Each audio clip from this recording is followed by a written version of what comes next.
YCP TDP కేంద్ర ప్రభుత్వానికి గులాంగిరి చేస్తున్నాయని వైఎస్ షర్మిల విమర్శించారు.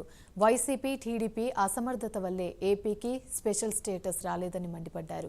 ఈ రోజు ఏపీ రాజధాని లేని రాష్ట్రంగా తయారైందని వైఎస్ షర్మిల ఆవేదన వ్యక్తం చేశారు. జగన్మోహన్ రెడ్డి గారైనా చంద్రబాబు గారైనా ఈ రోజు బీజేపీ పార్టీకి గులాములయ్యారు. బీజేపీ పార్టీకి బానిసలయ్యారు. పులి సింహం అని చెప్పుకుంటున్న వాళ్ళు బీజేపీని చూస్తే పిల్లుల్లా తయారయ్యారు. వీళ్ళ రాజశేఖర రెడ్డి గారి వారసులు. మళ్ళీ చెప్తున్నాం ఈరోజు మన రాష్ట్రానికి ప్రత్యేక హోదా రాలేదు అంటే దానికి కారణం చంద్రబాబు గారు ఎంతైతే జగన్మోహన్ రెడ్డి గారు అంత. 10 సంవత్సరాలు అయిపోయింది. మన రాష్ట్రానికి ప్రత్యేక హోదా 10 సంవత్సరాల కింద వచ్చుండాలి. బీజేపీ పార్టీ 10 సంవత్సరాల ప్రత్యేక హోదా ఇస్తామని 10 ఏళ్ల కింద చెప్పారు. ఇప్పటి వరకు రాలేదు. ప్రత్యేక హోదా అంటే ఏమిటి?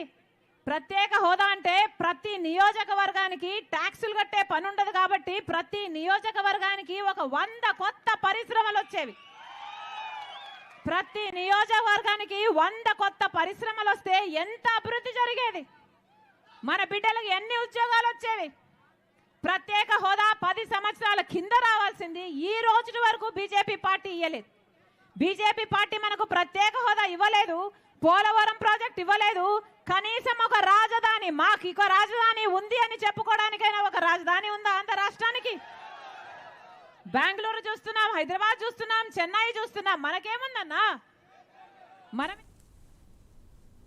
అష్టదశ పీఠాల్లో శక్తివంతమైన పురహితిక అమ్మవారిని, దక్షిణ కాశీగా పేరుగాంచిన పాదకయ్య పుణ్యక్షేత్రాన్ని, శ్రీపాద శ్రీ వల్లభ మహాసంస్థానాన్ని సినీ నటుడు పృథ్వీరాజ్ దర్శించి మొక్కులు చెల్లించుకున్నారు. అనంతరం మీడియాతో మాట్లాడుతూ జగన్ లాంటి వాడు స్టేట్కి ఒకడుంటాడని, పవన్ లాంటి వారు స్టేట్కి ఒకరుంటారని వ్యాఖ్యానించారు. పృథ్వీరాజ్ ఇక మే 13న వైసీపీ రాక్షస పాలనకి విముక్తి కలిగే రోజు వస్తుందంటూ ఆ రోజు కోసం ఎదురు చూస్తున్నామని తెలియజేశారు. పవన్ కళ్యాణ్ అసెంబ్లీలోకి అడుగు పెడితే రాజకీయాన్ని అడ్డం పెట్టుకుని వైసీపీ వాళ్ళు చేసిన కుట్రలు, కుతంత్రాలు, దోపిడీలు బయటపెడతారని మండిపడ్డారు. అలాగే వైసీపీ వాళ్ళు ఎన్ని కుట్రలు, కుతంత్రాలు పనినా పవన్ కళ్యాణ్కి 1,00,000 మెజారిటీ పక్కా అంటూ పవన్ అసెంబ్లీలో అడుగు పెట్టడం ఆపడం ఎవరి వల్ల కాదని పృథ్వీరాజ్ తెలియజేశారు. ఇక్కడికి గతంలో వచ్చినా కూడా ఇక్కడికి రావడం అనేది నిజంగా గొప్ప అదృష్టం. సంకల్పం లేదే మన శ్రీపాద వల్లభ స్వామిని దర్శించుకోలేం. అలాగే అష్టాదశ పీఠాల అమ్మవారిని, పురోహితుగా అమ్మవారిని దర్శించుకున్నాం. నిజంగా చాలా ఆనందంగా ఉంది. ఇంకా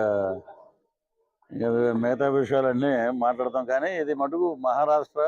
నేను మొన్న ఇండోర్ వెళ్ళినప్పుడు హిందీ వెబ్ సిరీస్కి వెళ్తే శ్రీపాద వల్లభ స్వామి గురించి మహారాష్ట్ర వాళ్ళు చాలామంది ఇక్కడికి వస్తుంటారంట దత్త జయంతి అప్పుడు. నిజంగా చాలా ఆనందపడ్డమాట. అలాంటిది ఇది ఒక పెద్ద హబ్ లాగా అయ్యి ఒక బ్రహ్మాండమైన, మనకి ఎలాగంటే ఒక ఉజ్జయిని, ఒక కాశీ, అలాగా మన ఆల్రెడీ మనకి అంత పేరు ఉంది.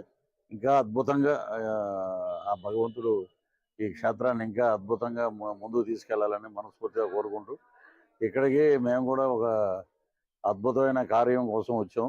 అంటే ఈ పాలిటిక్స్ ఇవన్నీ ఉన్నాయి కాబట్టి ఎలక్షన్ కోడ్ అది మా ప్రెస్ మీట్లో చెప్తాం. ఆ కార్యం నెరవేరాలని, ఆంధ్ర రాష్ట్రం సుభిక్షంగా ఉండాలని మేము శ్రీపాద వల్లభుడు ఆశీస్సులు తీసుకుని మొదలు పెడుతున్నాం. నారాయణ కే